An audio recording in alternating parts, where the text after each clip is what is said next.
Witold Pilecki was the man who exposed Auschwitz to the world.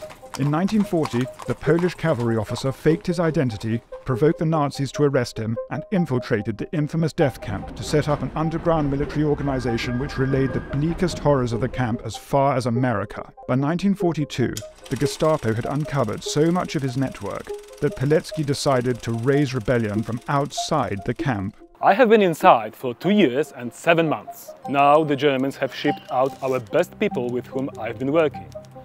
I can see no further point in staying here. Therefore, I'm going to leave. Captain 159, Stanisław Machowski, looked at me in some surprise and said, "Yes, I can see that. But can one pick and choose when one wants to come to Auschwitz and when one wants to leave?" I replied, "One can." On the night of the 26th to the 27th of April, Pilecki and 2 of his comrades staged a daring escape.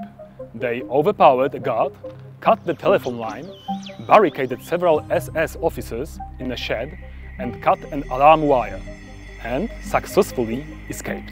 In 1945, Pilecki continued his intelligence work, this time investigating Soviet plans to dominate and crush the nation which Stalin claimed to have liberated.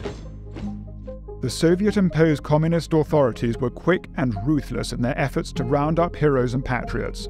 Pilecki was arrested and faced a military prosecutor's show trial where he was accused of spying for the Polish government in exile. Throughout months of unjust incarceration and brutal torture, Pilecki did not betray a single member of his underground network.